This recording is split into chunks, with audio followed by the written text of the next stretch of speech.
Hey, hello everyone. Ed from New Haven, Connecticut here. Hope everybody is doing well.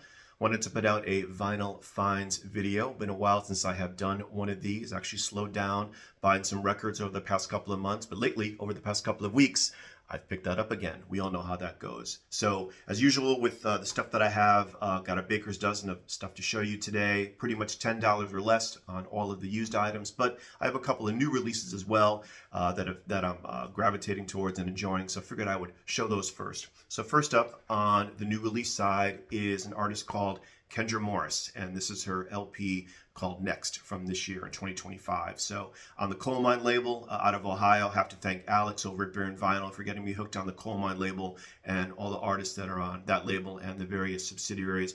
This is really great, likable, accessible stuff. It's very poppy, very soulful, very bluesy.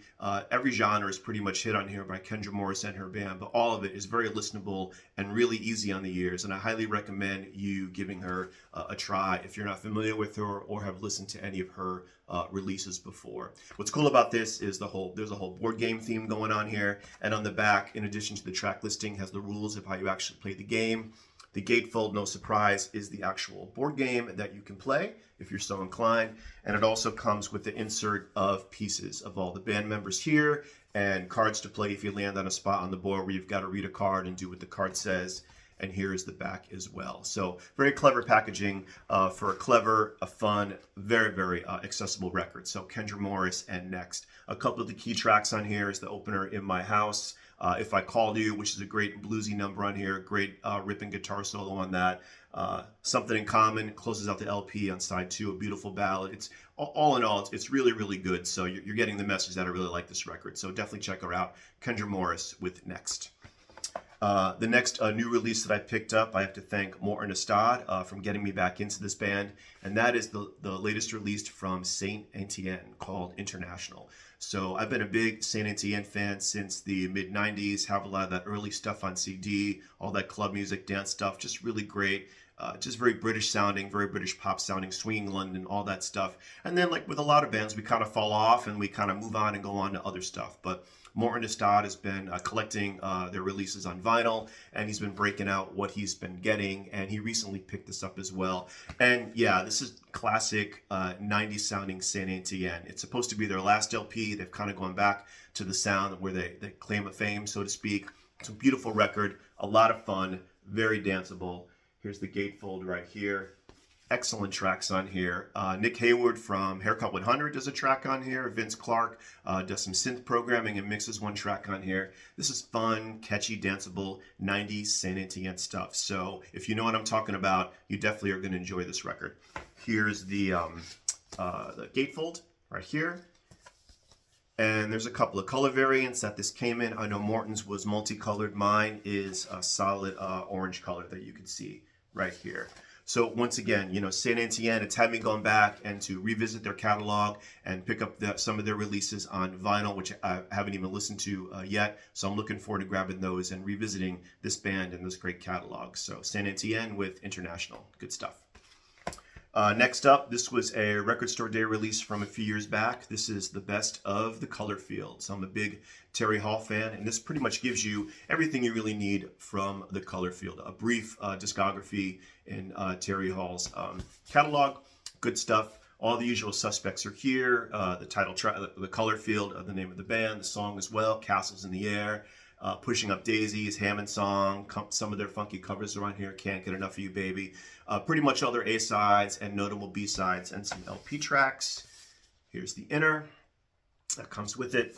Covers the picture sleeves right here, and this comes on a nice blue vinyl right here.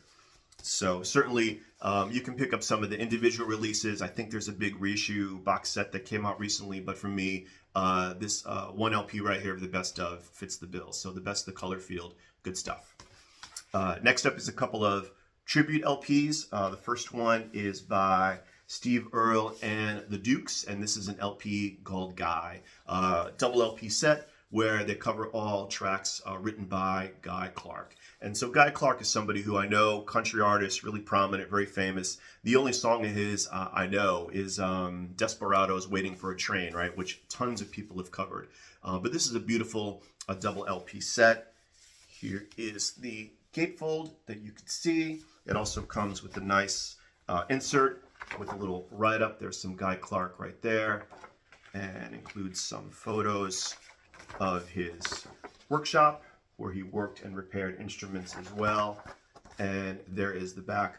And yeah, this is a great record. I'm really enjoying this. I'm giving it a couple listens to really get familiar with Guy Clark songs. But you also have to be like in that Steve Earle kind of mood. Steve Earle and the later recordings. It's very scraggly, very guttural. The songs on here, they're all pretty much, they sound the same upon first release, very mid-tempo, very samey. So you got to kind of listen to them to get the nuances of them, which is what I've been doing.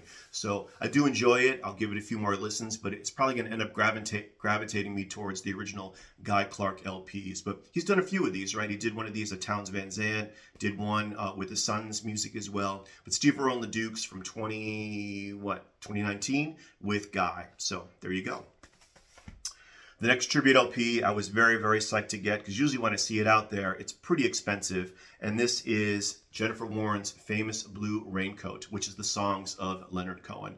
So most folks know that, if you don't, but you'll find out now, Jennifer Warren sang backup vocals for Leonard Cohen for many years. They were very close friends. She performed with him many, many times. And this is her covering some of his key tracks right here, which, for, Jennifer Warren, she kind of gets the short shrift. People think of her as a poor man's Linda Ronstadt or Emmylou Harris, and doesn't get talked about as much as in the echelon of those artists. But Jennifer Warren has a pretty interesting career and has made some really great records. And this certainly was an about face for her to do an LP cover at the time from 1986 of all Leonard Cohen tracks.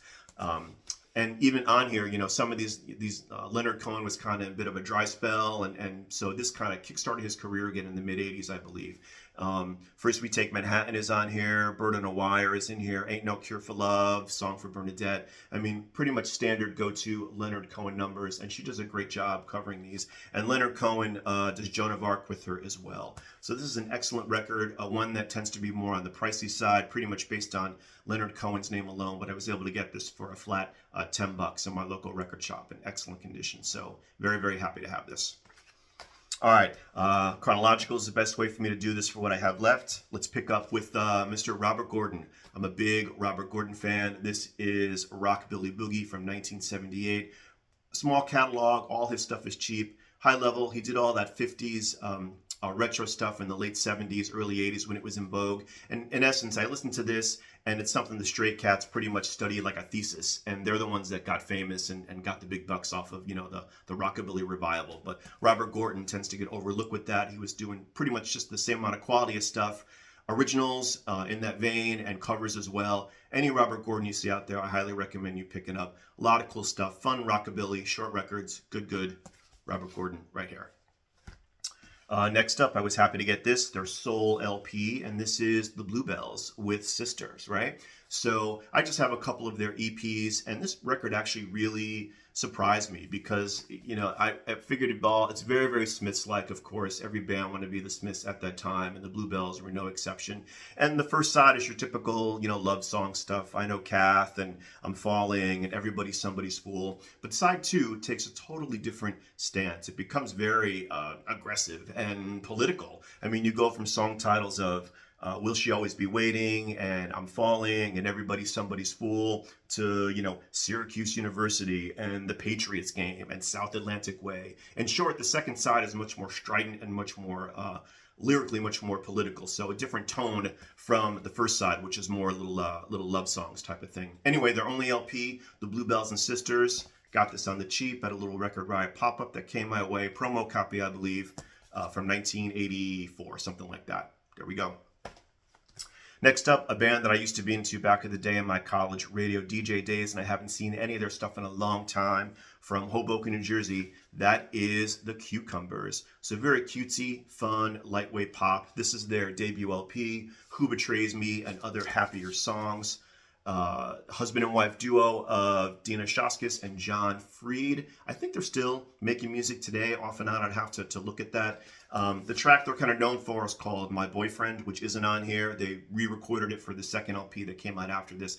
So I was very psyched to get this. Just fun, lightweight pop, very catchy, very like light 60s type sounding stuff. Just a fun, easy, listenable record. The Cucumbers, a fun band name, I think, with this LP right here, their debut.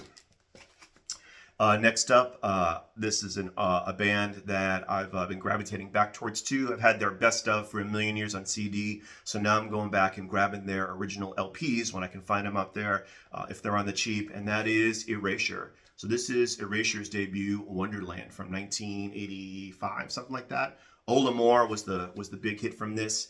This was their very first record, and they're still trying to figure things out. It's very, very by the numbers synth pop. And if I know that Alison Moyet is not on this, it's Andy Clark, right? Andy Bell. So right, Andy Bell. So it definitely, if I listen really fast, I'm thinking, oh, that sounds like Alison Moyet, but it's not at all. But it's really, really fun stuff. And I have to give a shout out to Craig over at Craig's Vinyl Plethora, because as I'm grabbing these Erasure LPs, I've got this one, The Circus and Wild. I just saw his video on his top 25 Erasure songs, which he's got a huge Erasure discography, lots of 12 inches remixes. So I messaged him and saying it was perfect timing since I'm grabbing the original LPs. This is Wonderland, their debut. Good stuff, a fun synth listen with more to come from Erasure for sure.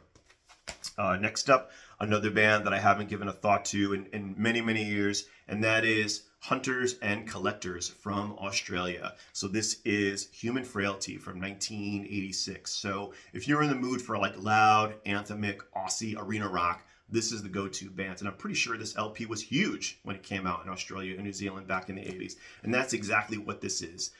Every track on this LP is like pretty much made for arena rock. You've got the verses, but then it's all about getting to the chorus, arms in the air, everybody singing in unison, 10,000, 20,000 people. Huge horn section, Hunters and Collectors, lots of brass, really like loud, over the top. And if you're in the mood for that, it totally works. And it's a fun record to listen to get me moving around the house. Once again, they all can sound kind of the same, but there definitely are hooks and melodies in here if you give it a good listen. So I'll be looking out for more Hunters and Collectors, and I'll grabbing some more of that when I see them out there. But Human Frailty, pretty great record. All right, here's a record from a band who I love, a bit underrated in their catalog, I think, and it didn't do well over here in the States, but it definitely is worth revisiting if you're not familiar with it, and that is the Eurythmics, and this is Savage from 1987, right, 1987, so not a big commercial seller for them. It might have been a bigger hit in the UK. I love this record. It's very cold. It's very stark. It kind of goes back to their first releases, In the Garden and Sweet Dreams, where it's just synthesizers and Annie's, warm, soft, smooth, soulful voice over those cold programmed synthesizers. So I love this record. There actually was, many years ago, I remember having it, there was they made a video movie of this LP where they did a video of every track on this LP, and I remember having the VHS cassette of that back in the day. But this is excellent stuff. I really like it. So if this is a piece of Eurythmics in your catalog you don't have, you're not familiar with, I definitely encourage you to give it a listen. It doesn't really get played that much. I think maybe You've Placed a Chill in My Heart is a song that came from this that was a hit, and I Need a Man, I think that was the other one. But all of it is really good, just very moody, cold synths, warm voice, classic Eurythmics right here, I think. I think it's an underrated record and worth checking out. Two more to go. Next up, I was happy to get this for a deal. This is Prefab Sprout with From Langley Park to Memphis from 1988. So I have Two Wheels Good, which is really good also. But this one also takes me back to my college radio DJ days where I played this a lot, particularly The Golden Calf. There's something about that song. I just love the way that song sounds, the way it rocks. It's just got a great rhythm to it and punch to it. The whole record's enjoyable. For me, The Golden Calf is the go-to song for Prefab Sprout within this time period. Excellent, lightweight, poppy, jangly pop. Fun, really good to get. Happy to have this. And lastly is the last LP is a one and done LP only from this band, and that is Adult Net. So this is Adult Net from 1989, and this is called The Honey Tangle. So Adult Net was a band by, I'm going to say it's Bree Smith, B-R-I-X. I pronounce it Bree. She was married to Mark E. Smith of The Fall for a number of years, and the Adult Net was her little solo project. They did a couple of EPs off and on, but this is the lone LP they recorded to kind of get them a bit of commercial success. And she was the only constant member. And so at the time, the band here was made up of Craig Gannon from the Smiths and the Bluebells, etc. Clem Burke from Blondie did the drums on here, and I believe the guitarist from The was on here as well. So that was the Adult Net in this lone incarnation of their lone LP. It's fun, it's catchy, light, girly pop, jangle pop stuff. I don't think it really was a big hit. It kind of went to nowhere. But certainly, if you're a fan of The Fall or Bree Smith or the Adult Net, if you don't have this LP, it's the only one they made, feel free to pick it up. I was able to get this on the cheap as well. Not bad. All right, that's all I had for the vinyl finds. Hope you enjoyed that. Been a while since I put out some videos. I'm going to try and pick up the pace. There's a couple of contests out there, some threads, getting back into the groove. And of course, I'm certainly watching all the other videos out there of the channels that I enjoy. So all good stuff is happening all the time. With that, as you know, I like to sign off and say, with everything going on out there, a lot going on out there, let's take a moment and be kind to one another. Thanks, folks. Until the next video.